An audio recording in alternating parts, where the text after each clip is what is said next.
है और very important इसका लक्षण है दिवा प्रकोपो भवति रात्रौ शांति। कल शायद आपके टेस्ट में भी ये क्वेश्चन आपसे पूछा गया था, क्योंकि मेरा टारगेट था कि मैं इसे कंप्लीट करा दूंगी, पर हम यहाँ तक पहुंच नहीं पाए थे। तो बहुत सारे बच्चों ने उसका आंसर वातिक शोथ लिखा था। वातिक शोथ भी सही है, उसका भी, वो भी दीवाबली शोथ है, दिन में उसका प्रकोप होता है।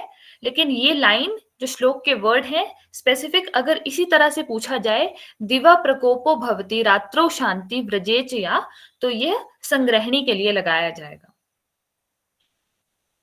लेकिन जो वातज शोथ है वो भी दीवाबली शोथ है, इसलिए आपको उसमें भी राइट आंसर दिया गया था। तो संग्रहणी का वर्णन जो है वो आचार्य माधवकर ने किया है, और इसके लक्षण में क्या कहा है, दिवा प्रकोपो भवति रात्रौ शांति व्रजेचया, यानी कि दिन में प्रकोप होता है और रात्रि को यह रोग शांत रहता है। और ये लाइन भी काफी बार पूछी जाती है,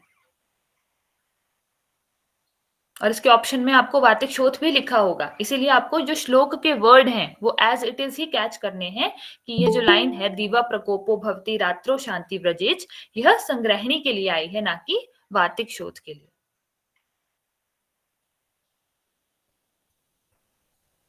नेक्स्ट है दुर्विज्ञो दुष्चिकित्से चिरकाल अनुबंधी।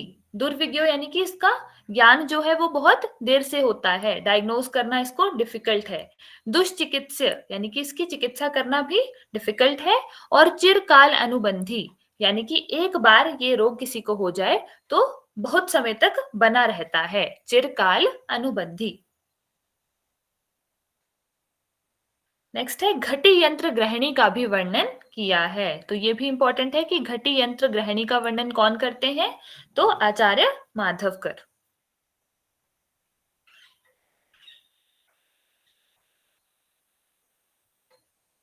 नेक्स्ट बात करते हैं इसकी साध्यता असाध्यता की। तो बालकों में ग्रहणी साध्य है, युवाओं में कृच्छ साध्य है, और वृद्धों में असाध्य है।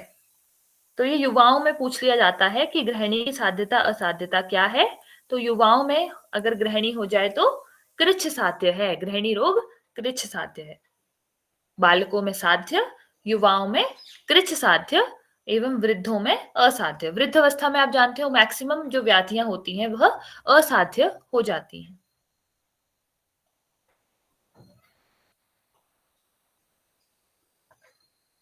इसमें भी सबसे ज्यादा पूछा गया सवाल संग्रहणी पर ही है, दिवा प्रकोपो भवति रात्रो शांति। ये आप बिल्कुल याद रखेंगे। और दूसरा घटी यंत्र ग्रहणी का वर्णन भी आचार्य माधव ने किया है। ये दो सवाल काफी ज्यादा बार पूछे जाते हैं।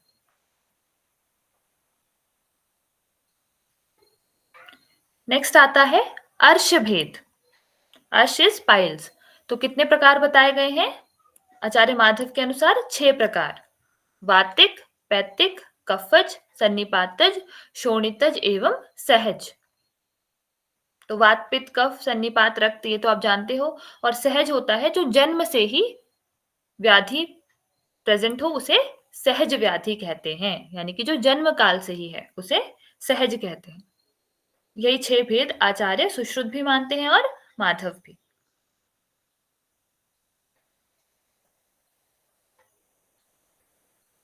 उसी प्रकार आचार्य चरक का भी आप साथ में लिख लें। आचार्य चरक जो है वो 2 प्रकार के अर्श मानते हैं, सहज और कालज।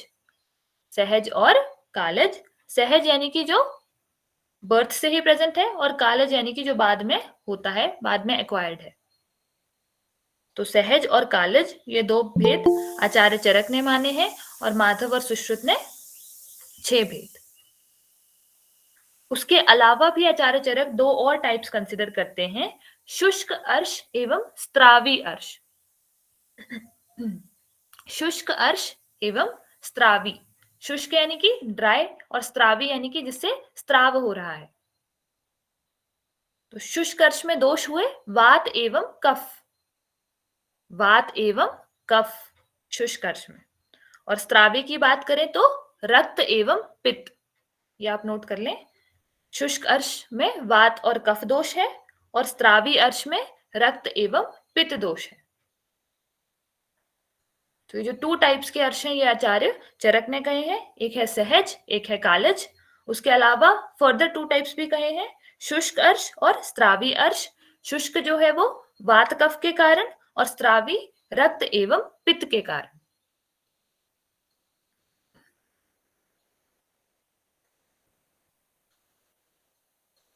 क्लियर है? आगे बढ़े। अब आते हैं इन अर्श के कैरेक्टरिस्टिक्स पे, ये बहुत इंपॉर्टेंट है। सबसे पहले वात अर्श। तो जो वातज अर्श है उसका स्वरूप कैसा होगा? बिंबी। बिंबी कहते हैं घिये को, गॉर्ड है ना, घिया।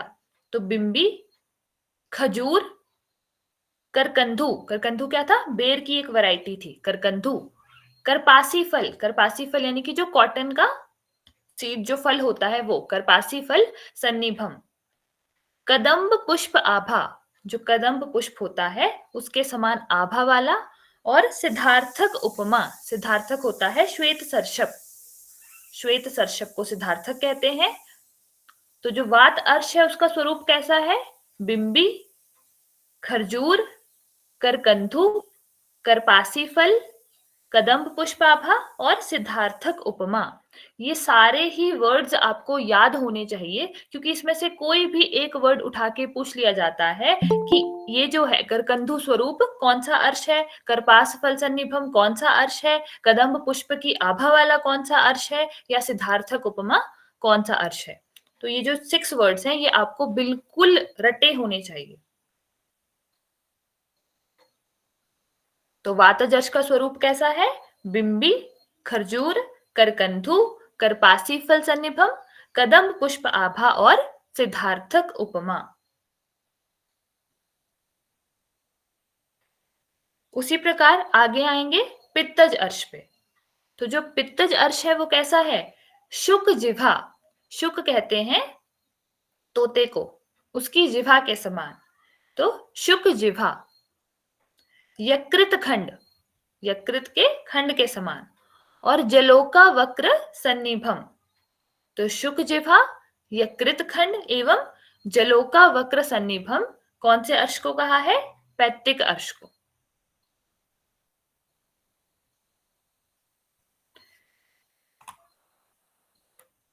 फिर है श्लेष्म अर्श। तो श्लेष्म अर्श कैसा है? करीर, पनस अस्थि और गोस्तन सन्निभम।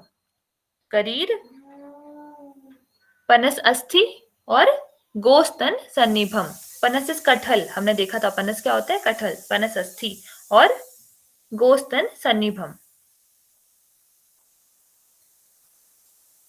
और रक्तर्ष का स्वरूप कैसा है? वट प्ररोह सदृश, गुंजा विद्रुम सन्निभम। तो वट के प्ररोह के समान, जो वट वृक्ष है उसके प्ररोह के समान। और गुंजा, गुंजा इज रत्ती है ना। और विद्रुम, विद्रुम कहते हैं मूंगे को, कोराल या कोरल, ठीक है। विद्रुम सन्निभम। तो ये वेरी इंपॉर्टेंट है। इसमें से जो अर्श है वातिक, पैत्तिक, कफज और रक्तज, इसके स्वरूप में कोई भी एक वर्ड उठा के पूछ लिया जाता है कि यह जो लक्षण है ये कौन से अर्श भेद में पाया जाता है। तो ये लाइंस आपको एज इट इज ही याद करनी है। क्लियर है? Very important, I repeat, frequently repeated question है, बहुत बार पूछा जाता है। अर्श भेद और उसके स्वरूप किस प्रकार है। नेक्स्ट है इसका रोगी कैसा होगा। अब ये रक्त अर्श के रोगी की बात की है कि जो रक्त अर्श का रोगी है वो भेकाब, भेक क्या होता है? बरसाती मेंढक, जैसा बरसाती मेंढक दिखता है उसके समान। तो भेक आब, हीन वर्ण, बल उत्साह, हत ओजसा, कलुष इंद्रिय। तो बल उत्साह और ओज कैसी है? उसमें कम मिलेगी। और कलुष इंद्रिय, इंद्रियां भी जो है वो अपने विषयों को ठीक से ग्रहण नहीं करेंगी। तो भेकाब किसके लिए कहा है? रक्त अर्श के लिए कहा है। ये आपको याद रखना है।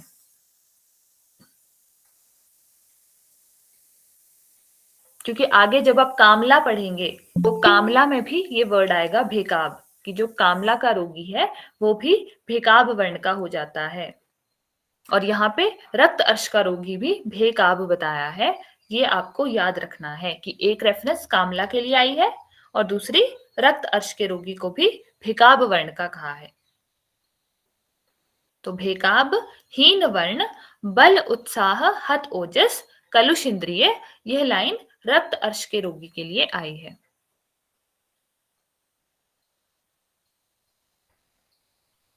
क्लियर है? आगे बढ़ते हैं। लिंग, नासा, अक्षी व कर्ण पर भी अर्श की उत्पत्ति मानी है। ठीक है, तो अर्श जो है वो लिंग, नासा, अक्षी और कर्ण, इन पर भी उत्पत्ति इसकी हो सकती है, क्योंकि इसे मांस अंकुर के फॉर्म में कंसिडर किया है। अर्श को क्या है, मांस का अंकुर माना है, अधिमांसज विकार माना है, और कहा है कि उसकी उत्पत्ति जो है वो लिंग पर, नासा, अक्षी और कर्ण पर भी हो सकती है। नेक्स्ट अगेन वेरी इंपॉर्टेंट, नाभिगत अर्श का स्वरूप, कि जो अर्श की उत्पत्ति नाभि पर हो रही है वो कैसा है, गंडूपद कृमिवत, गंडूपद कृमि। तो ये भी पूछ लिया जाता है कि नाभिगत अर्श का स्वरूप कैसा है, तो गंडूपद कृमि के समान है।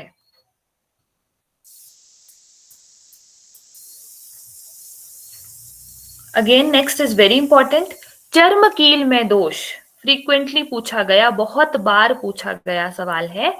चर्म कील में व्यान वायु और कफ दोष होता है, व्यान वायु और कफ दोष। चर्म कील में व्यान वायु और कफ दोष या श्लेष्मा।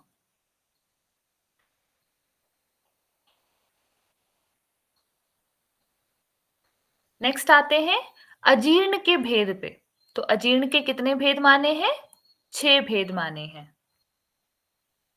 आमाजीर्ण, विदग्धाजीर्ण, विष्टब्धाजीर्ण, रस शेषाजीर्ण, और 2 इनके जो स्पेसिफिक हैं वो हैं दिन पाकी और प्राकृत अजीर्ण, क्योंकि अन्य आचार्य जो हैं वो दिन पाकी और प्राकृत अजीर्ण को नहीं मानते हैं। उन्होंने 4 ही कहे हैं, आमाजीर्ण, विदग्धाजीर्ण, विष्टब्धाजीर्ण और रस शेषाजीर्ण।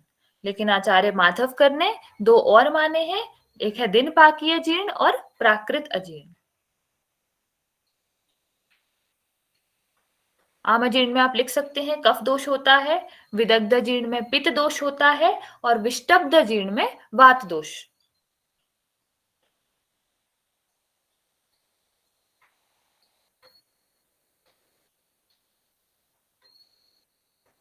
क्लियर है? तो दिन पाकी और प्राकृत जीर्ण किसके स्पेसिफिक है, आचार्य माधवकर के।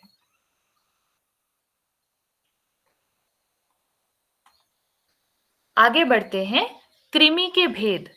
तो कृमि के कितने भेद कहे हैं, 20। आप जानते हो आचार्य चरक ने भी 20 ही भेद माने हैं, सुश्रुत ने भी 20 कहे हैं। अब ये है, श्लेष्मज 7 है, रक्तज 6 है और पुरीषज 5 है। तो आप इसे पूरक करके याद रख सकते हैं, पुरीषज, रक्तज और कफज 5 6 7, पूरक 5 6 और 7।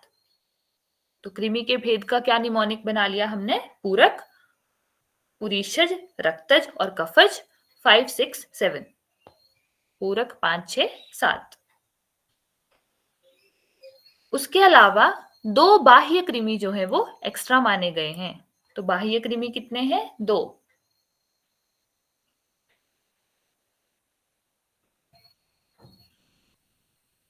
ये सिमिलर टू चरक है, इसलिए जब आप चरक विमान स्थान पढ़ेंगे तो उसमें आप ये कवर करेंगे। यहाँ आपको केवल भेद याद रखने हैं कि कितने भेद बताए गए हैं, या अगर कोई चीज चरक या सुश्रुत से अलग है तो वो इंपॉर्टेंट है माधव निदान वैशिष्ट्य में। ठीक है, आगे बढ़ते हैं, पांडु भेद। तो पांडु के कितने भेद कहे हैं, 5। आचार्य चरक भी 5 ही मानते हैं, तो पांडु भेद 5। नेक्स्ट आता है पानकी का लक्षण। पानकी में क्या होता है, संताप व पतले मल की प्रवृत्ति होती है। संताप यानी उष्णता रहेगी, और कैसे मल की प्रवृत्ति होगी, पतले मल की प्रवृत्ति, और बाहर और भीतर पीलापन होगा, मगर नेत्रों में पांडुता। तो पानकी का लक्षण क्या कहा है कि एक तो संताप रहेगा, पतले मल की प्रवृत्ति होगी, बाहर और भीतर पीलापन होगा, मगर नेत्र कैसे हैं? पांडु वर्ण के।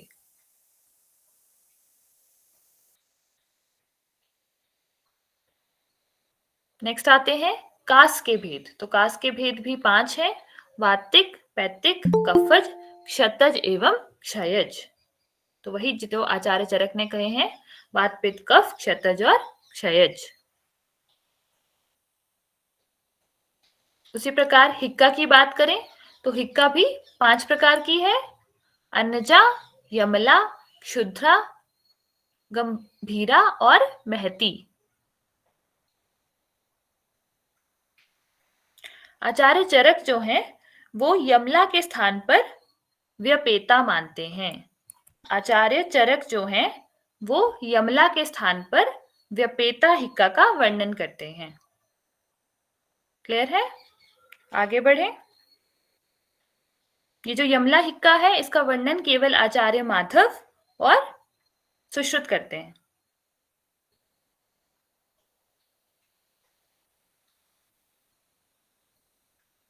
नेक्स्ट है श्वास के भेद। तो श्वास के भेद कितने हैं? 5 भेद हैं: महाश्वास, ऊर्ध्व श्वास, छिन्न श्वास, तमक श्वास व क्षुद्र श्वास। तो ये भी सेम है जैसा कि आचार्य चरक ने डिस्क्राइब किया है।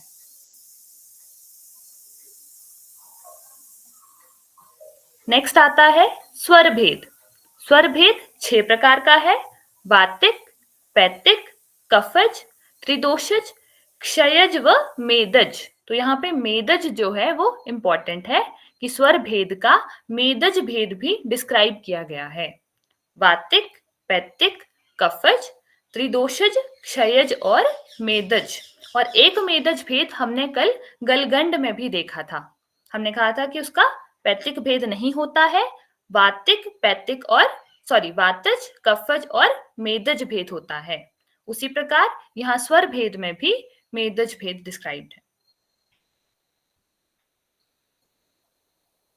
नेक्स्ट आता है अरोचक। तो अरोचक भी 5 प्रकार का है: वातिक, पैतिक, कफज, सन्निपातिक और आगंतुज।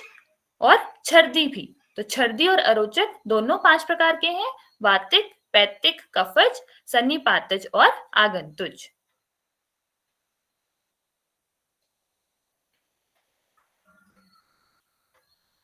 नेक्स्ट इज तृष्णा। तो ये इंपॉर्टेंट है। तृष्णा 7 प्रकार की बताई गई है। 7 प्रकार की। और कौन कौन सी है? वातिक, पैतिक, कफज, क्षतज, क्षयज, आमज व भक्तज या भक्त निमित्तज।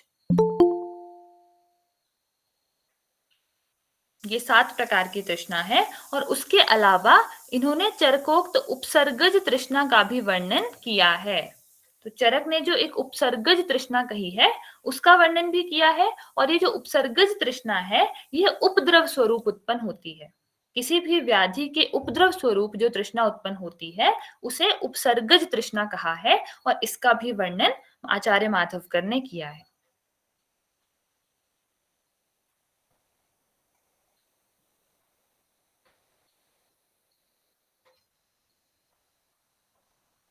नेक्स्ट आते हैं मूर्छा। तो मूर्छा कितने प्रकार की है? 6 प्रकार की है: वातिक, पैतिक, कफज, शोणितज, मध्यज व विषज। और ये लाइन बहुत इंपॉर्टेंट है नेक्स्ट जो हम पढ़ेंगे कि सन्निपातिक मूर्छा में अपस्मार के लक्षण मिलते हैं। कि सन्निपातिक मूर्छा के लक्षण जो है वो अपस्मार के समान है। तो ये आप याद रखेंगे क्योंकि इसका क्वेश्चन कुछ इस तरह से पूछा जाता है कि या तो सन्निपातिक मूर्छा में किसके समान लक्षण मिलते हैं, तो उसमें उन्माद और अपस्मार दोनों दिया रहता है। तो थोड़ा कंफ्यूजन क्रिएट हो सकता है कि उन्माद में है या अपस्मार में है। तो आप याद रखेंगे अपस्मार में है। और उसके अलावा इसको रिवर्स फ्रेम किया जा सकता है कि जो अपस्मार के लक्षण है वो किसमें मिलते हैं, तो उसमें मद, मूर्छा, संन्यास सब कुछ दिया रहता है। ठीक है, तो आपने याद रखना है कि सन्निपातिक मूर्छा में मिलता है। सन्निपातिक मूर्छा में अपस्मार के समान लक्षण मिलते हैं। वेरी इंपॉर्टेंट, बहुत बार पूछा गया सवाल। नेक्स्ट लाइन भी बहुत इंपॉर्टेंट है। मद की 4 अवस्थाएं बताई हैं। मद की 4 अवस्थाएं। आचार्य माधव जो हैं वो मद रोग की 4 अवस्थाएं मानते हैं, जबकि आचार्य चरक 3 अवस्थाएं। आचार्य चरक ने 3 अवस्थाएं कही हैं और एक मदांतर का वर्णन किया है। पर मदांतर का वर्णन किया है इसका मतलब ये नहीं है कि 4 अवस्थाएं हैं, अवस्थाएं 3 ही हैं, बस एक मदांतर सेपरेटली डिस्क्राइब्ड है। लेकिन जो आचार्य माधवकर हैं उन्होंने मद की 4 अवस्थाएं बताई हैं। इंपॉर्टेंट है। कौन से आचार्य जो हैं वो 4 अवस्थाएं बताते हैं मद की? आचार्य माधवकर। आगे बढ़े तो इस पेज पे हमने इंपॉर्टेंट देखा, एक तो संग्रहणी, दिवा प्रकोपो, रात्रि शांति और घटी यंत्र ग्रहणी का वर्णन आचार्य माधव ने किया है। युवाओं में ग्रहणी कृच साध्य है। फिर हमने अर्श और उसके भेद की बात करी और ये सारा ही इंपॉर्टेंट है। फिर नाभिगत अर्श का स्वरूप गंडूपद कृमि के समान, चर्मकील में दोष, व्यान वायु और कफ, अजीर्ण भेद 6 बताए हैं और इनका स्पेसिफिक है दिनपाकी और प्राकृत अजीर्ण। उसके अलावा ये सन्निपातिक मूर्छा के लक्षण अपस्मार के समान बताए हैं और मद की 4 अवस्थाएं बताई गई हैं।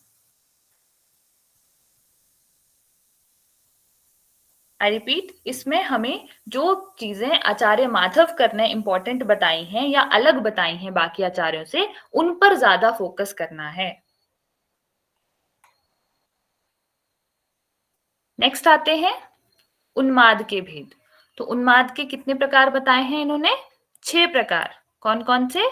वातिक, पैतिक, कफज, सन्निपातिक, मानसिक दुखज और विषज।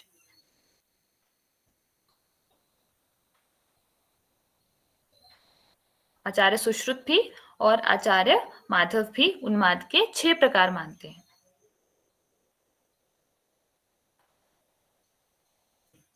और अपस्मार की बात करें तो अपस्मार 4 प्रकार का, वात, पित्त, कफ और सन्निपातिक।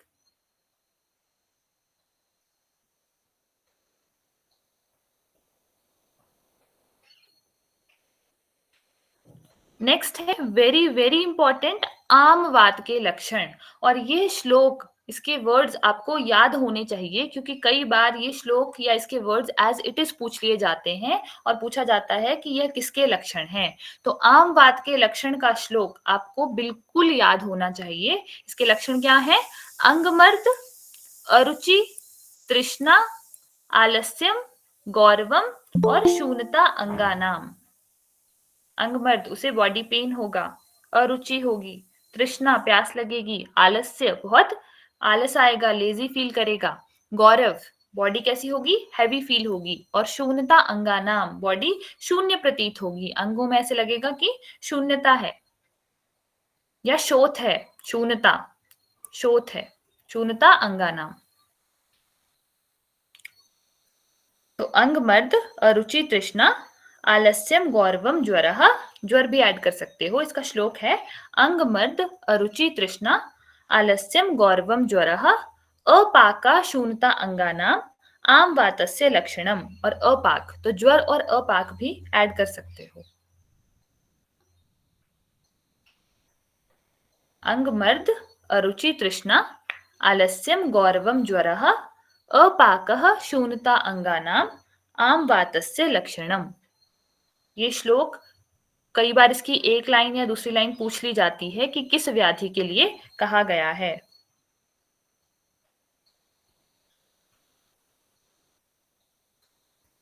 और एक दोषज जो है वो साध्य है, द्विदोषज आमवात याप्य है, द्विदोषज याप्य है और सन्निपातिक कृच्छ साध्य है। तो साध्यता असाध्यता भी ध्यान रखनी है। द्विदोषज याप्य है और सन्निपातिक कृच्छ साध्य है। सन्निपातिक में हमारी टेंडेंसी असाध्य लगाने की होती है मैक्सिमम टाइम्स, इसलिए यहाँ आप ध्यान रखेंगे कि जो सन्निपातिक आम वात है वो कृच्छ साध्य है, ना कि असाध्य। और द्विदोषज कैसा है? याप्य है। आम वात से भी काफी बार क्वेश्चन पूछा जाता है, इंपॉर्टेंट टॉपिक है। इसके लक्षण बिल्कुल याद होने चाहिए। अंगमर्द, अरुचि, तृष्णा, आलस्यम, गौरवम, ज्वरः, अपाकः शून्यता अंगानाम, आम वातस्य लक्षणम।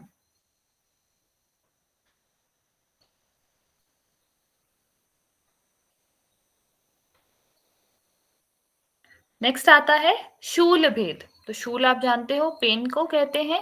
तो शूल के 8 भेद कहे गए हैं। कौन कौन से हैं? वातिक, पैतिक, कफज, वात पित्तज, वात कफज, पित्त कफज, त्रिदोषज व आमज। तो देखो शूल का आमज भेद भी है।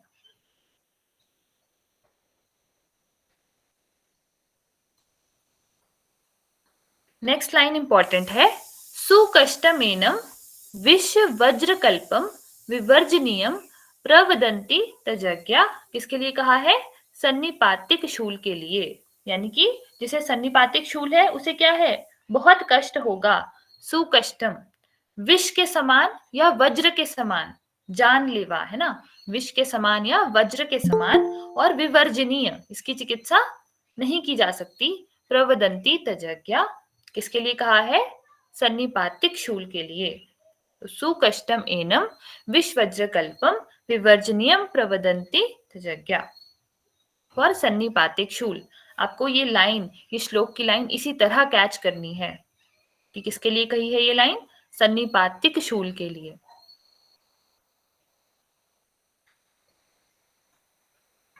Next is again very important, जिसमें आता है आपका परिणाम शूल का लक्षण और अनद्रव शूल का लक्षण। ये दोनों पर भी क्वेश्चन बहुत बार पूछा जाता है, परिणाम शूल और अनद्रव शूल।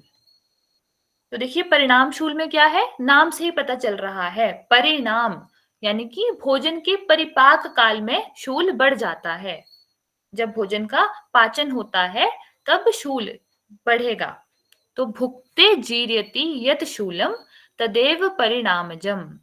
भुक्ते जीर्यति यत शूलम, ये करके पूछा जाता है। भुक्ते जीर्यति यत शूलम किसके लिए कहा है? परिणाम शूल के लिए। भुक्ते जीर्यति यत शूलम फॉर परिणाम शूल। अब नेक्स्ट देखते हैं अनद्रव शूल के लिए। तो अनद्रव शूल जो है वो भोजन के पच जाने पर, पचते हुए या पचने से पूर्व, यानी कि सभी कालों में हो रहा है। देखो भोजन पच गया है तब भी हो रहा है, जब भोजन का पाचन हो रहा है तब भी हो रहा है, और भोजन के पचने से पूर्व भी, यानी कि सभी कालों में जब शूल है।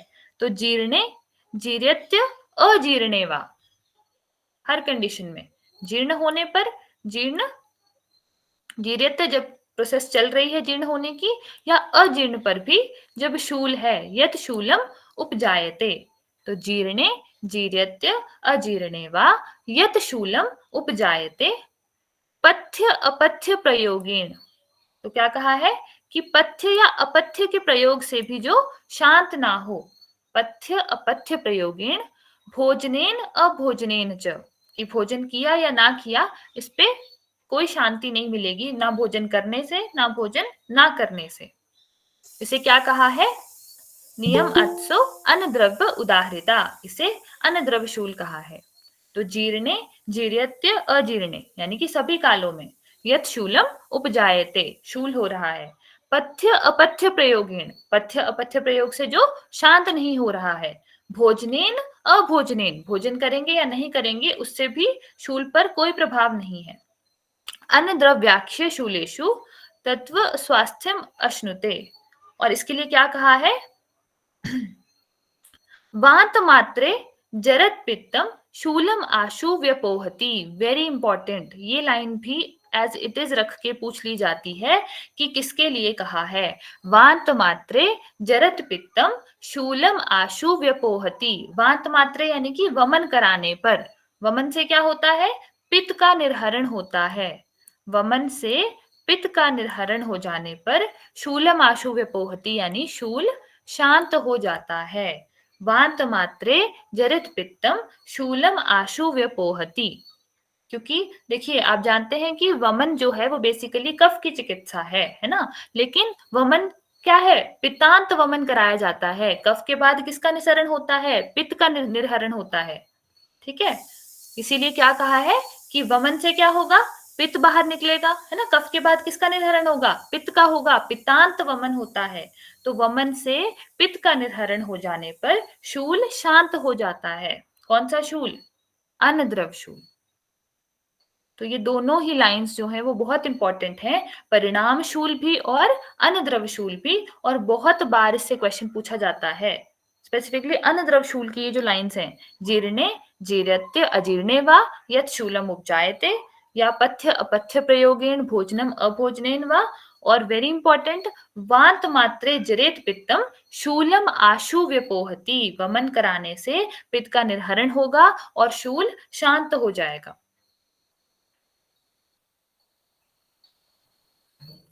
क्लियर है? आगे बढ़ते हैं। अन्य द्रव गुल्म के भेद। तो गुल्म के भेद कितने हैं? 5 हैं। वात पित्त कफ सन्निपातिक और रक्तज।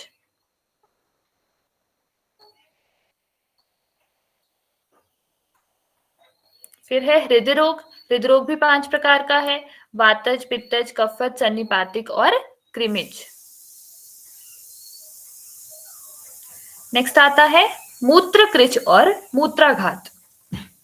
मूत्र कृच और मूत्राघात, तो इस पर यूजुअली नंबर पे ही क्वेश्चन पूछा जाता है कि मूत्र कृच कितने प्रकार का है और मूत्राघात कितने प्रकार का है। तो मूत्र कृच 8 प्रकार का और मूत्राघात 13 प्रकार का।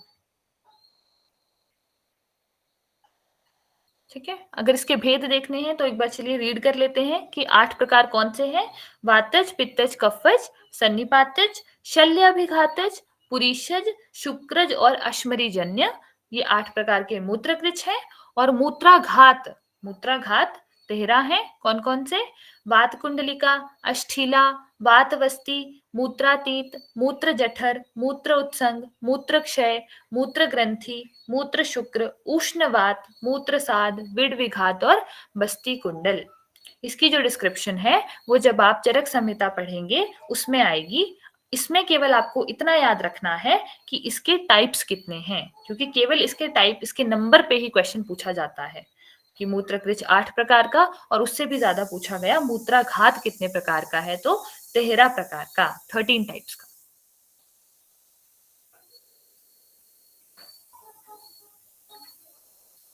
नेक्स्ट आता है अश्मरी। अश्मरी कितने प्रकार की है? 4 प्रकार की, वात पित्त कफज और शुक्रज। तो अश्मरी वातज पित्तज कफज व शुक्रज, 4 भेद। सभी अश्मरियों का समवायी कारण श्लेष्मा को माना है। इसी से मिलता जुलता हमने एक क्वेश्चन देखा था कि मुख रोग का कारण किसे कहा था? कोई बता सकता है रिकॉल करके कि सभी मुख रोगों का कारण कौन सा दोष था? कफ मैम। कफ था। Very good. ये इस बार भी एग्जाम में आया था क्वेश्चन कि मुख रोग का कारण कफ दोष है, श्लेष्मा है। तो उसी प्रकार अश्मरियों का समवायी कारण क्या है? श्लेष्मा है। Next again very very important, अश्मरी का पूर्व रूप। अब ये इंपॉर्टेंट इसलिए है क्योंकि जो अश्मरी का पूर्व रूप और लक्षण है उसमें हम यूजुअली कंफ्यूज हो सकते हैं। देखिए पूर्व रूप में क्या लिखा है? बस्त गंधत्वम, यानी कि बकरे की तरह गंध। बस्त गंधत्वम, मूत्र कृच, ज्वर और अरुचि। ये जो 4 लक्षण, जो 4 फीचर्स हैं या कैरेक्टर्स हैं, ये अश्मरी के पूर्व रूप में है, जिसमें से बस्त गंधत्वम is very very very important. बहुत बार पूछा जाता है कि बस्त गंधत्वम क्या है, और उसमें वो इस तरह से पूछते हैं कि अश्मरी का पूर्व रूप है या अश्मरी का लक्षण है, या कुछ और 2 ऑप्शंस क्रिएट किए जाएंगे। और अगर आपने ध्यान नहीं दिया है कि पूर्व रूप है या लक्षण है तो 100% कंफ्यूजन क्रिएट होगी।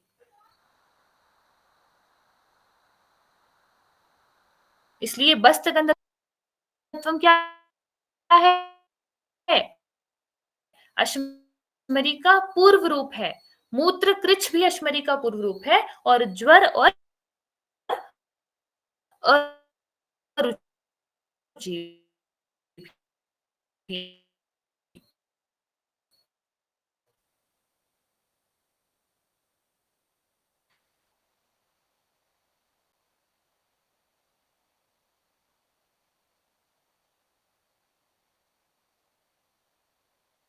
अश्मरी का लक्षण।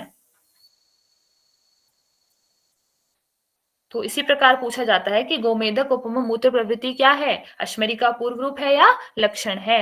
तो आपको याद रखना है गोमेदक उपम मूत्र प्रवृत्ति अश्मरी का लक्षण है, जबकि बस्त गंधत्वम मूत्र कृच ज्वर और अरुचि अश्मरी का पूर्व रूप है।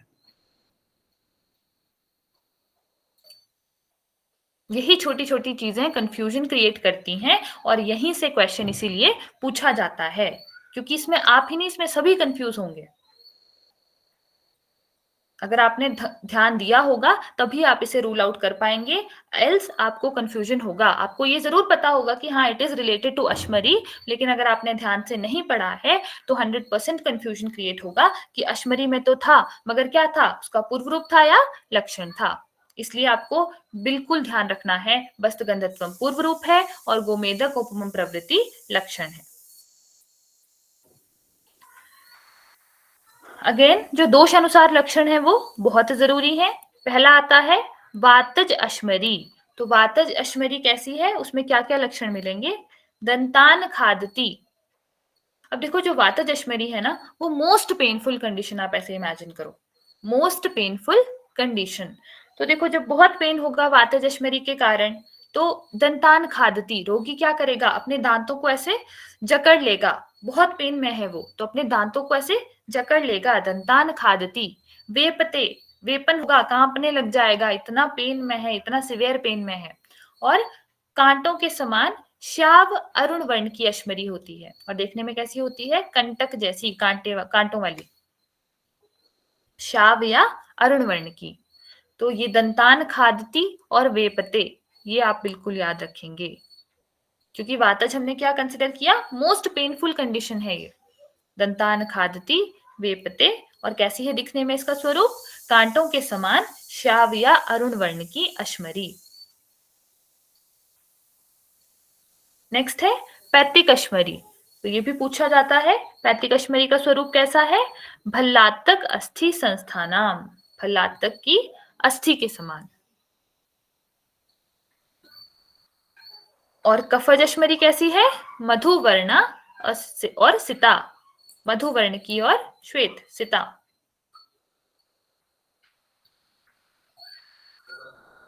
क्लियर है, ये भी बहुत इंपॉर्टेंट है कि दोष अनुसार अश्मरी के लक्षण, जिसमें वातज के मैक्सिमम टाइम पूछे जाते हैं, दंतान खादती, तो ये किसमें मिलेगा, वातज में, और पैतिक में भलातक अस्थि के समान, और कफज में मधुवर्णा।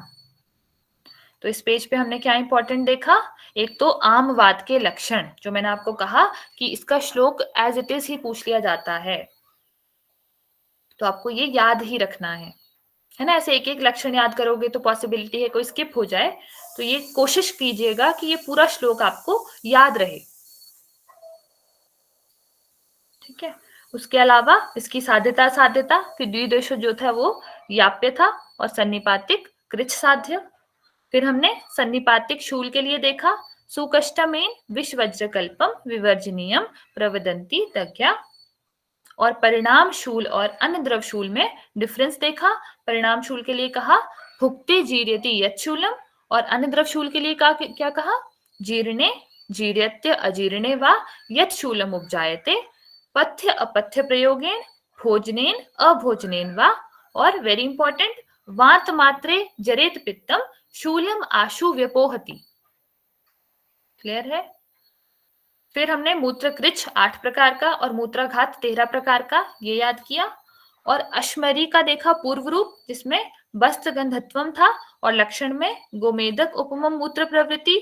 फिर अश्मरी के दोषानुसार लक्षण देखे, जिसमें से वातज में दंतान खादती और वेपते इंपॉर्टेंट था, और पैतिक भलातक अस्थि के समान, और कफज अश्मरी मधुवर्णा। ये इस पेज के मोस्ट इंपॉर्टेंट टॉपिक्स थे। तो यहाँ से जो माधव निदान वैशिष्ट है वो कंप्लीट होता है। किसी को कोई डाउट हो, कोई टॉपिक रिपीट करना हो अभी तक जो हमने किया माधव में से, या आज के मैम अश्मरी मतलब क्या होता है? अश्मरी स्टोन, स्टोन है ना, जैसे कि आप इसे किडनी स्टोन से रिलेट कर सकते हैं। अश्मरी, वातज अश्मरी, पैतिक अश्मरी, कफज अश्मरी इज स्टोन। और यमला मतलब क्या होता है? यमला, देखो यमला इज अ काइंड ऑफ हिक्का। यमल कहते हैं दो चीजों के मिलने को। तो इसमें क्या होता है, हिक्का के साथ साथ जो है वो छींक का वेग भी साथ में आता है, इसलिए इसे हिक्का, यमला हिक्का, यानी कि दो कंडीशंस जो है वो यहाँ साथ में मिलती हैं, या फिर दो बार हिचकी साथ में आ रही है। यमल इज फॉर टू। और उन्माद मतलब? उन्माद इज इंसेनिटी, पागलपन, पागलपन का दौरा जिसे हम कहते हैं, इंसेनिटी। ओके।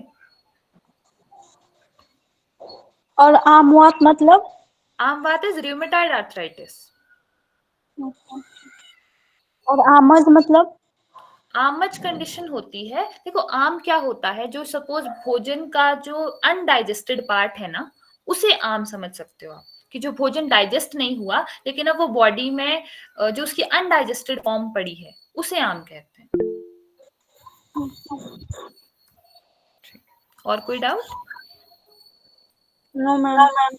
ओके, तो यहाँ तक भी क्लियर है माधव, भावप्रकाश, जो हमने पढ़ा अभी तक? इसमें जो देखिए, जो मोस्ट इंपॉर्टेंट एरियाज हैं जिन्हें मैं बार बार फोकस करके कहती हूँ, वो आपको बिल्कुल याद होने चाहिए, क्योंकि वहीं से मैक्सिमम टाइम क्वेश्चन आएगा। जो इंपॉर्टेंट चीजें जो आपको हाईलाइट कराई जा रही हैं, या जो कुछ एक्स्ट्रा लिखवाया जा रहा है, वहीं से क्वेश्चन आएगा। और ये देखो, बड़ा फ्रीक्वेंटली पूछा गया सवाल होता है कि कैसे पता चलेगा क्वेश्चन कहाँ से आता है। तो जब हम प्रीवियस ईयर क्वेश्चन सॉल्व करते हैं ना, तो हमें आइडिया लग जाता है कि पेपर में कौन से एरियाज से क्वेश्चन बनता है, बार बार वहीं से पूछा जाएगा। ठीक है। कुछ क्वेश्चंस होते हैं जो हर बार नए तरीके से पूछे जाते हैं या न्यूली फ्रेम्ड होते हैं। उसके अलावा जब आप क्वेश्चन सॉल्व करते हैं, जब आप थ्योरी को अच्छे से पढ़ते हैं, तो आपको एक आइडिया हो जाता है कि क्वेश्चन जो है वो किस प्रकार से पूछा जाएगा। मैम जैसे कि मूर्छा है, उसमें 6 टाइप्स हैं, लेकिन लास्ट में लिखा है कि सन्निपातिक मूर्छा के लक्षण अपस्मार के समान है, तो सन्निपातिक मूर्छा मिला के तो वो 7 हो जाएगा। नहीं नहीं, देखो ऐसा नहीं है। इसमें है कि अगर सन्निपातिक मूर्छा क्या कंडीशन हुई, सन्निपातिक इज बेसिकली दोष, तो जिसमें वातज, पित्तज और कफज तीनों दोष अगर मिल रहे हैं, तब जो लक्षण मिलेंगे वो हमें अपस्मार के समान मिलेंगे। मतलब उसको टाइप में नहीं गिनना है? नहीं नहीं, उसको टाइप में नहीं कंसिडर करना है। ठीक है। तो अब नेक्स्ट देखते हैं हम शारंगधर संहिता स्टार्ट कर लेते हैं।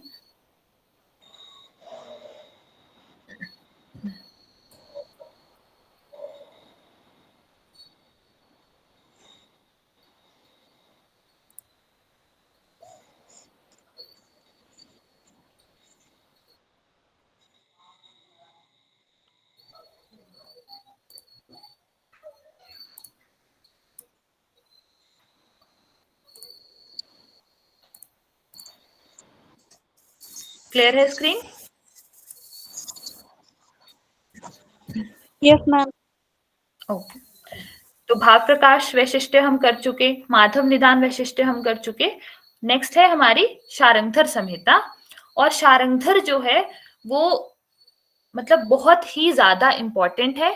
इसे हम बिल्कुल समझते हुए चलेंगे और इससे काफी सारे क्वेश्चंस जो हैं वो पूछे जाते हैं।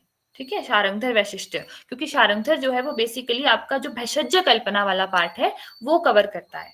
ठीक है, तो इसमें काफी सारे क्वेश्चंस जो हैं वो AIA PGT में पूछे जाते हैं, इसलिए हम इसके सभी पार्ट को इंपॉर्टेंट कंसिडर करते हुए इसका हर लाइन, मैं ऐसे कह सकती हूँ कि ये जो वैशिष्ट्य वाला पार्ट है, इसमें से ऑलमोस्ट हर लाइन इंपॉर्टेंट है। तो इसे हम समझते हुए आगे बढ़ेंगे। ठीक है, तो शारंगधर वैशिष्ट्य, तो जो शारंगधर संहिता है वो भी 3 खंड में डिवाइडेड है। और कौन सी देखी थी हमने 3 खंडों में?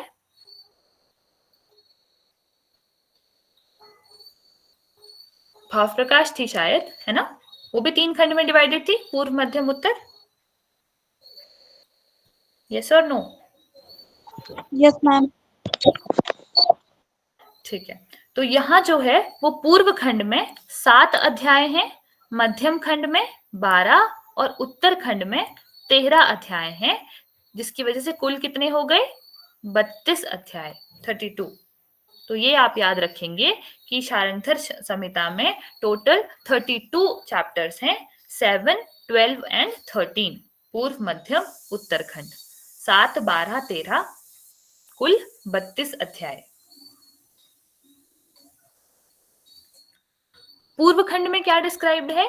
तो परिभाषा प्रकरण है ना, जिसमें डिफरेंट जो कंसेप्ट्स हैं उनकी परिभाषाएं बताई गई हैं। सामान्य परिचय ऑफ शारंगधर एंड जो भी भैषज्य कल्पना वाले टॉपिक्स हैं उसका परिचय, और रोग विज्ञान। तो परिभाषा, सामान्य परिचय और रोग विज्ञान जो है वो पूर्व खंड में डिस्क्राइब्ड है। मध्यम खंड में क्या है?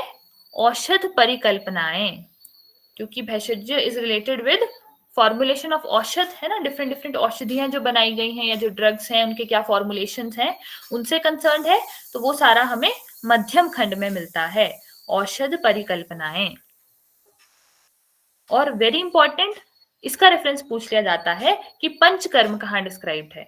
तो panchakarma is described in Uttarakhand, panchakarma व नेत्र विज्ञान।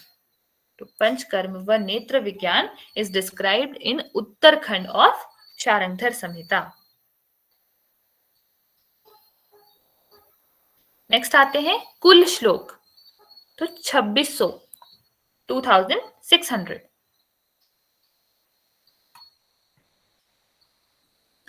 फिर बात करते हैं चंदन की, कि श्वेत चंदन कब यूज करना है और रक्त चंदन कब।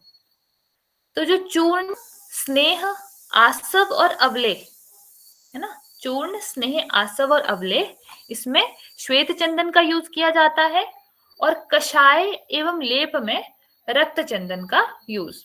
तो एक चीज तो क्लियर हो रही है कि जो इंटरनल यूज है ना, चूर्ण भी सेवन किया जाता है, स्नेह का सेवन कर रहे हैं, आसव अवलेह का, तो उसमें श्वेत चंदन यूज कर रहे हैं। लेकिन जो लेप है और एक साथ में कषाय, अब देखो कषाय तो क्या है, कषाय से सिंचन भी किया जाता है, तो वो बाह्य परिमार्जन भी है, और कषायों का सेवन भी कराया जाता है, तो वो अंतः परिमार्जन चिकित्सा भी है।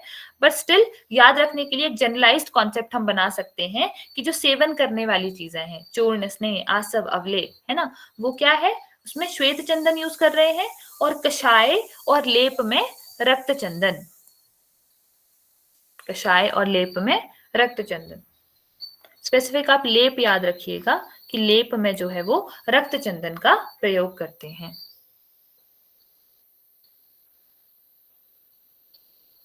नेक्स्ट आता है सवीर्यता अवधि। सवीर्यता अवधि यानी कि कोई भी जो फॉर्मुलेशन हमने बनाई है वो कब तक पूर्ण वीर्य से युक्त है।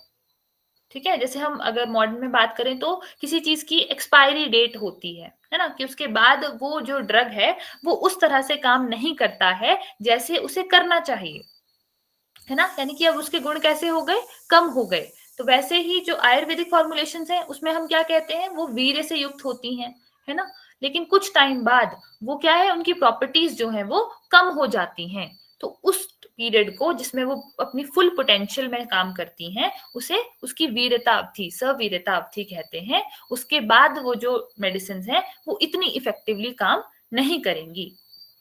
ठीक है, तो उसे क्या कहते हैं हम, सवीर्यता अवधि। इन शॉर्ट शेल्फ लाइफ, आप शेल्फ लाइफ लिख सकते हैं समझने के लिए कि किसको आप कितने टाइम तक स्टोर करके यूज कर सकते हैं, उसके बाद आपको उसे डिस्कार्ड करना है इवेंचुअली, क्योंकि वो उतना अच्छे से फंक्शन नहीं करेगी।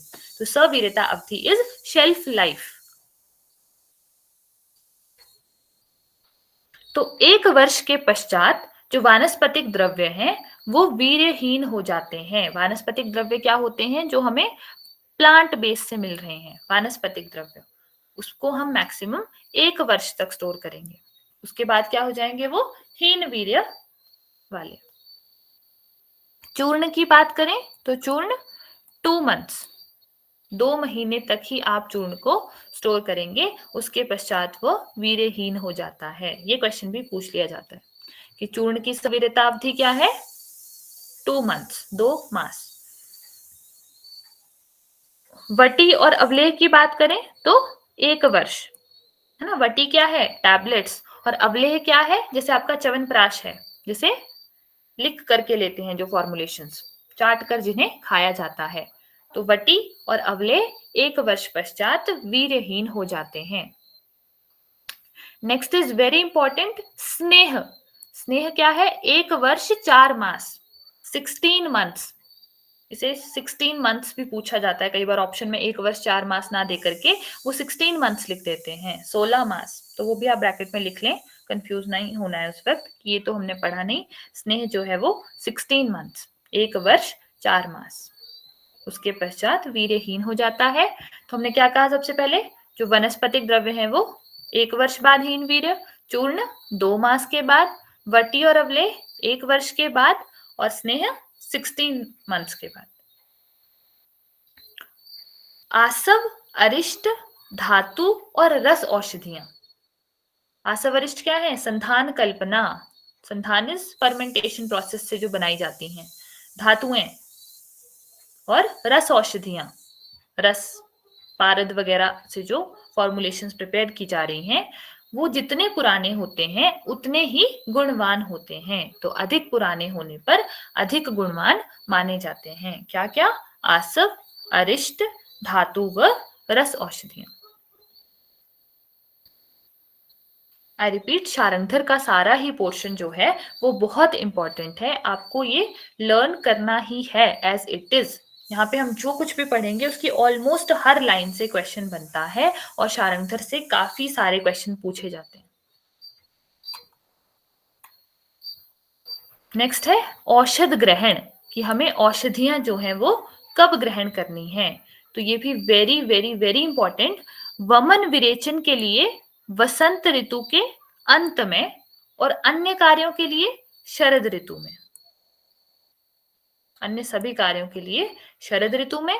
तो देखो व से कैच कर सकते हो आप, व से वमन विरेचन, और वैसे भी वमन विरेचन कराने के लिए, वमन के लिए तो खासकर ideal Ritu is Vasant Ritu only, है ना। तो वसंत के अंत में, तो व से कैच कर लीजिएगा कि वमन विरेचन हेतु वसंत के अंत में ग्राह्य और सभी कार्यों हेतु शरद ऋतु में।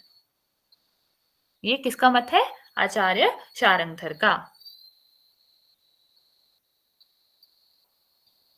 ये क्वेश्चन भी बहुत बार पूछा जाता है कि वमन विरेचन हेतु कब इकट्ठी करनी है और अन्य कार्यों के लिए कौन सी ऋतु में।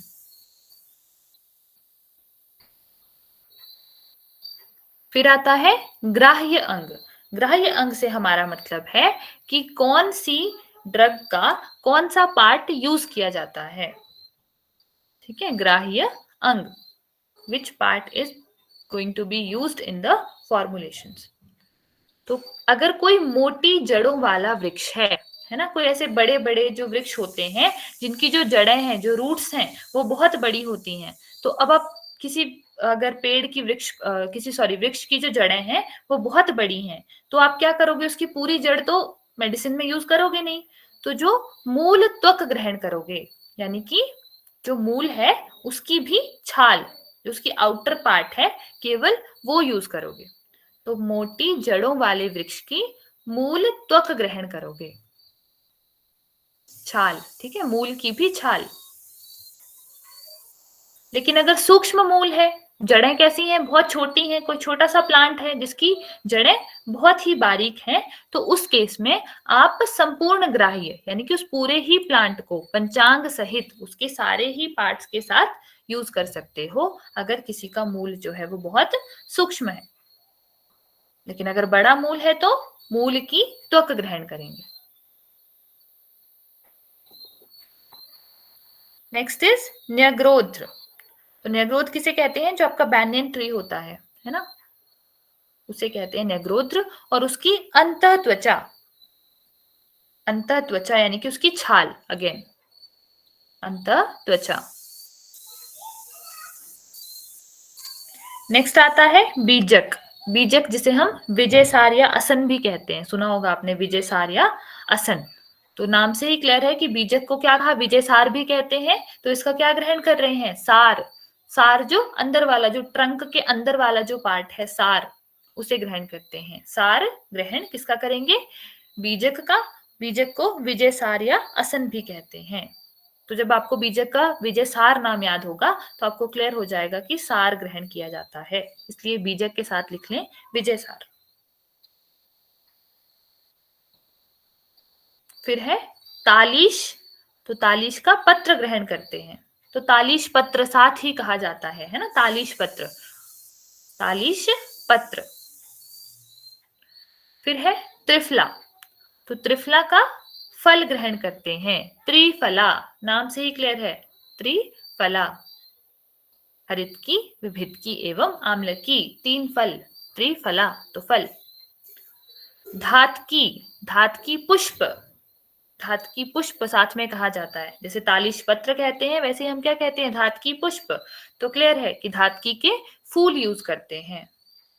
और जब संधान कल्पना की जाती है ना, जब आसवरिष्ठ का निर्माण किया जाता है, उसमें ये यूज करते हैं धातकी, धातकी के फूल, धातकी पुष्प। फिर है स्नूही, स्नूही का क्या यूज करते हैं, क्षीर, स्नूही का क्षीर विरेचन कराने वाला होता है, स्नूही क्षीर। फिर है विदारी कंद, तो ये भी नाम से ही क्लियर हो रहा है, कंद आ गया लास्ट में है ना, विदारी कंद तो कंद। फिर है सर्ज, सर्ज जिसे हम सफेद डामर भी कहते हैं हिंदी में, सफेद डामर, इसका ना जो लेटेक्स वाला पार्ट होता है, गोंद, इससे एक प्रकार की लेटेक्स इकट्ठा किया जाता है, गोंद इकट्ठी की जाती है, व्हाइटिश से कलर का इसका एक्सट्रैक्ट होता है, वो यूज करते हैं सर्ज का, गोंद। और है अक्षोटक, अक्षोटक कहते हैं वॉलनट को, अखरोट को।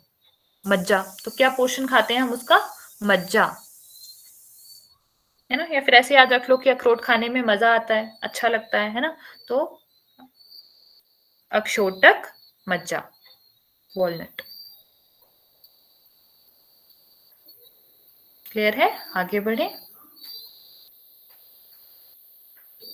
नेक्स्ट, औषध सेवन काल, वेरी वेरी वेरी इंपॉर्टेंट, औषध सेवन काल, ये हम लास्ट रखेंगे आज के लिए टॉपिक, लेकिन ये बिल्कुल याद होना चाहिए, बहुत बहुत बहुत बार सवाल इस पर पूछा जाता है, क्योंकि सभी आचार्यों ने औषध सेवन काल में स्लाइट सा डिफरेंस रखा है। पहली बात तो आप ये याद रखेंगे कि जो औषध सेवन काल है वो आचार्य शारंगधर ने 5 बताए हैं, ठीक है, चरक और सुश्रुत ने 10-10 बताए हैं, और वाग्भट ने 11 बताए। ये आप नंबर लिख लें, पहली बात तो नंबर पर भी क्वेश्चन बनता है। तो आचार्य शारंगधर ने 5 बताए हैं, चरक और सुश्रुत ने 10-10 बताए हैं, और वाग्भट ने 11।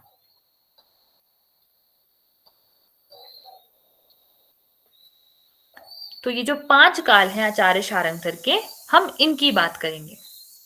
तो सबसे पहला काल क्या है, प्रातः काल, ये बहुत इंपॉर्टेंट है, इसलिए आप बिल्कुल इसे याद करेंगे और समझने की कोशिश करेंगे। तो सबसे पहले प्रातः काल, है ना, तो जो रोगी होता है जिसे हमने वमन और विरेचन कराना होता है, उसे हम मेडिसिन यूजुअली सुबह सुबह कराते हैं, है ना, वमन भी विरेचन भी, है ना, तो उसे मेडिसिन कब देंगे हम, प्रातः काल। तो प्रातः काल वमन विरेचनार्थ औषध सेवन, वमन या विरेचन कराने के लिए औषध जो है वो प्रातः काल दी जाती है। नेक्स्ट आते हैं द्वितीय काल। अभी जो द्वितीय काल है वह कौन सी वायु में विकृति है उसके हिसाब से, ठीक है, द्वितीय काल क्या है कि कौन सी वायु की विकृति है उसके हिसाब से देंगे। अब देखो, अपान वायु, अपान वायु, तो अपान वायु का स्थान आप जानते हो नीचे की ओर है ना, अपान वायु का काम क्या है, मल मूत्र गर्भ इन सब का निसरण करना, तो इसलिए कब देंगे हम, भोजन अग्रे, यानी कि भोजन से पहले। अब सोचो, भोजन से पहले जो आपने औषध दी है ना, मतलब पेट में खाना नहीं था, पहले ही औषध दे दी, तो वो सीधा जाके नीचे की ओर चली गई, वो नीचे की ओर चली गई, तो क्या करेगी वो, अपान वायु की विकृति को ठीक करेगी। तो अपान वायु भोजन अग्रे, अपान वायु भोजन अग्रे, यानी कि भोजन से पहले। नेक्स्ट है समान वायु, समान वायु, तो भोजन मध्य, समान वायु की विकृति में कब देते हैं, भोजन के मध्य,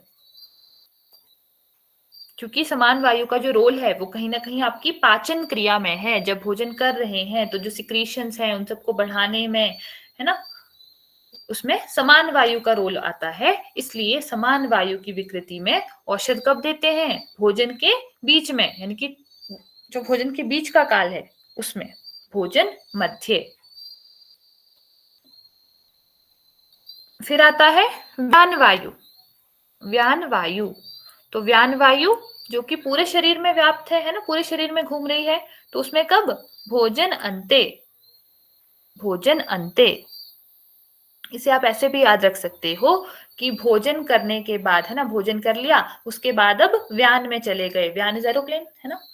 तो भोजन करने के बाद जो है वो कहीं घूमने जाना था, है ना, खाली पेट नहीं जाएंगे, कुछ खा के जाएंगे। तो भोजन अंते व्यान वायु। क्लियर है? नेक्स्ट आते हैं हिक्का आक्षेपक कंपवात में भोजन अग्रे व भोजन अंते दोनों समय औषध प्रयोग करना है। हिक्का आक्षेपक और कंपवात, ये आप बिल्कुल याद रखेंगे। और खासकर हिक्का, क्योंकि हिक्का जो है ना वो आपको यहां भी मिलेगी, मुहुर मुहुर। आगे जब हम मुहुर मुहुर काल पढ़ेंगे उसमें भी हिचकी आने वाली है। हिक्का, तो हिक्का दो काल है, देखो, भोजन अग्रे व भोजन अंते। आक्षेपक होते हैं कन्वर्जन्स। कंपवात भी इज पार्किंसनिज्म, इसमें रोगी ऐसे कांपता रहता है। तो हिक्का आक्षेपक और कंपवात में भोजन अग्रे व भोजन अंते दोनों समय औषध का प्रयोग कराते हैं। क्लियर है? एक बार फिर देख लो।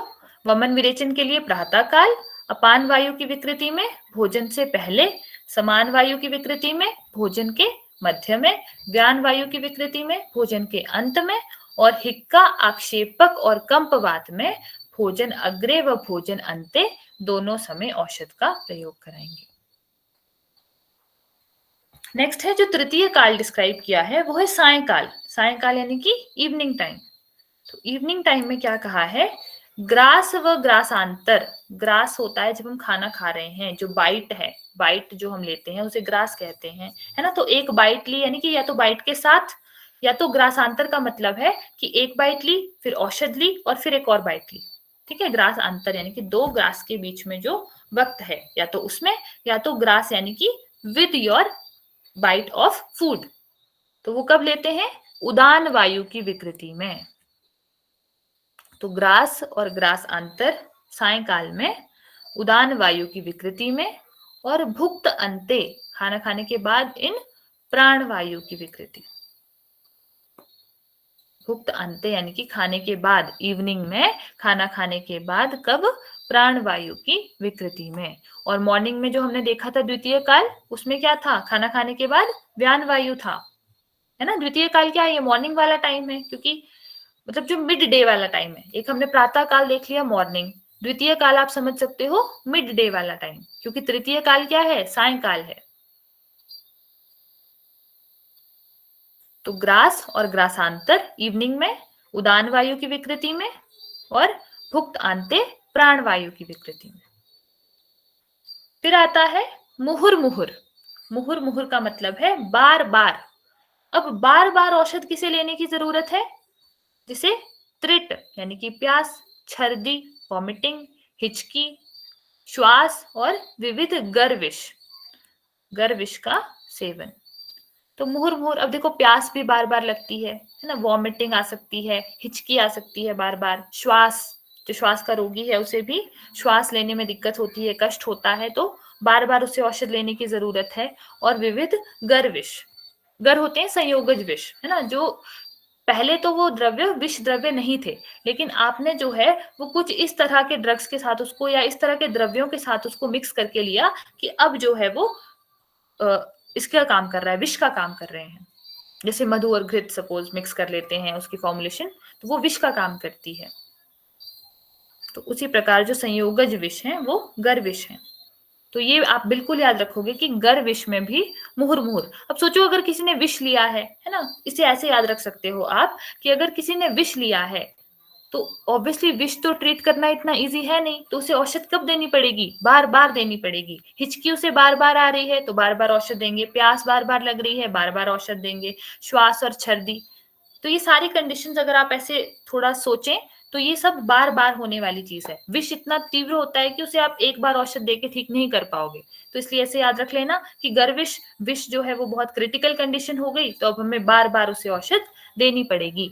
तो गर्विश में मुहुर्मुहुर, ये क्वेश्चन पूछा जाता है कि गर्विश में कौन सा औषध काल है, तो मुहुर्मुहुर, बार बार। क्लियर है? नेक्स्ट है रात्रि। रात में, तो रात्रि में ऊर्ध्व जत्रुगत विकार। ऊर्ध्व जत्रुगत, जत्रु होती है हमारी क्लेविकल, तो क्लेविकल से ऊपर के जो विकार हैं उसमें हम रात्रि में देंगे औषध। तो ये भी पूछ लिया जाता है क्वेश्चन कि ऊर्ध्व जत्रुगत विकारों में औषध कब दी जाती है, तो रात्रि में। उसके अलावा लेखन।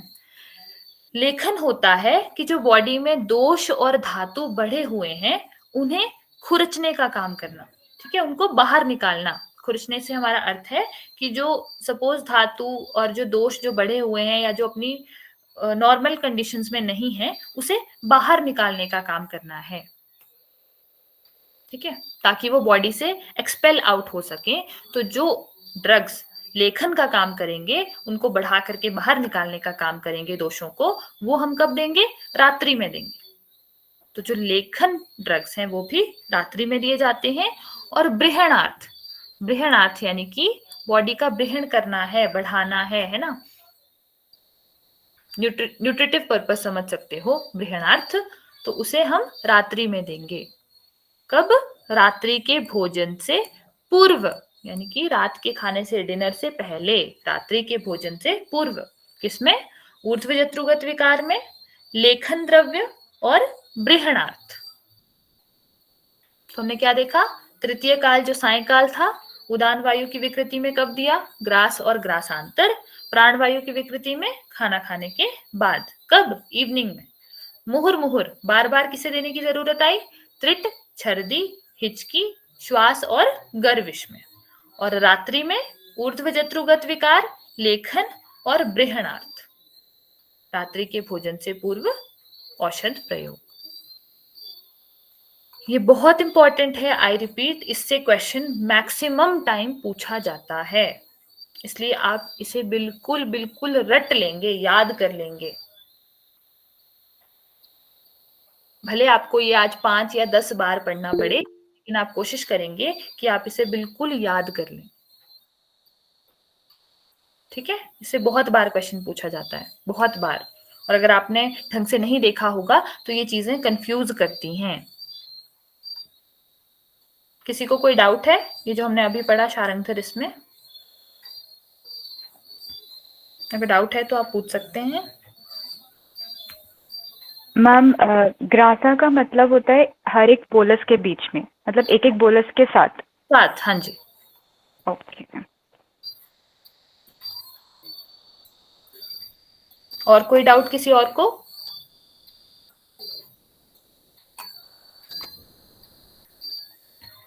कल मैं क्लास स्टार्ट करने से पहले आपसे ये बिल्कुल सुनूंगी, औषध सेवन काल। और जो मैंने आपको इम्पोर्टेंट कहा है, क्योंकि शारंगधर जो है वो मैं आपको बार बार कह रही हूँ बहुत इंपॉर्टेंट है, बहुत सारे क्वेश्चन पूछे जाते हैं, इसलिए औषध सेवन काल इतना सा मैं आपको होमवर्क दे रही हूँ और एक्सपेक्ट कर रही हूँ कि ये आप सब लोग याद करके आएंगे।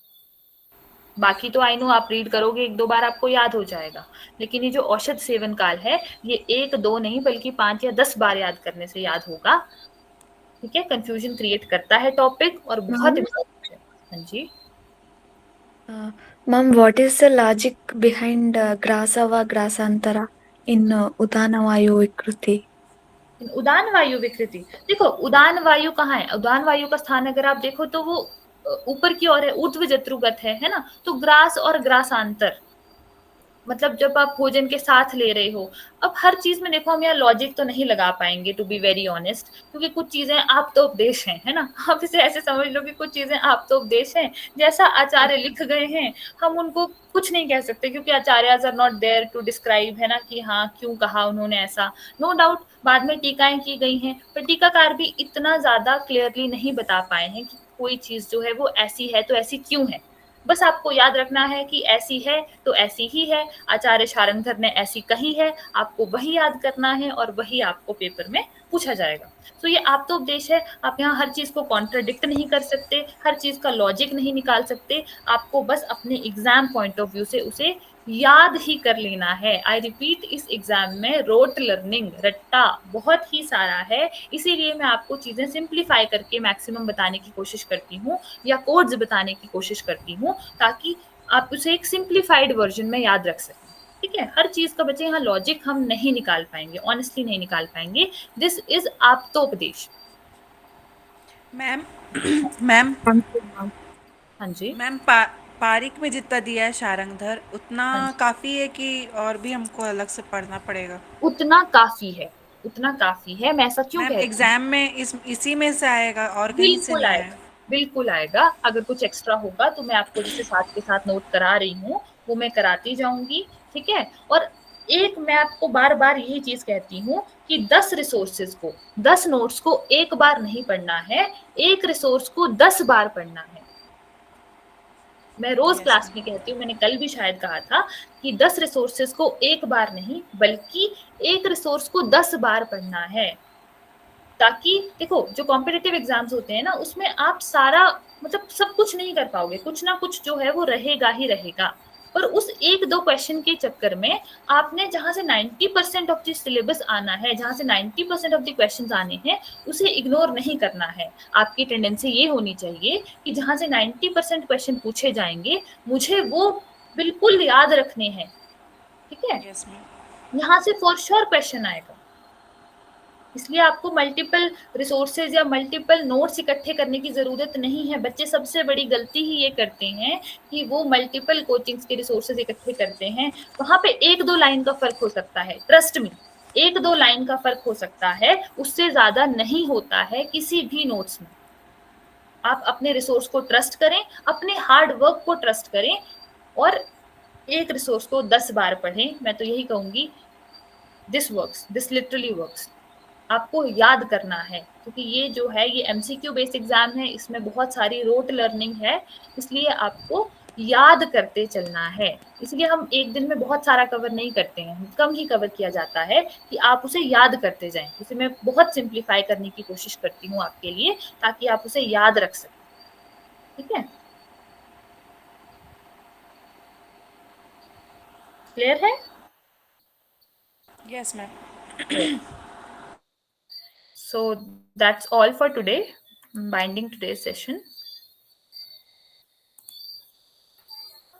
So thank thank you you ma'am. everyone for joining. Thank you, See you. ma'am. You're welcome.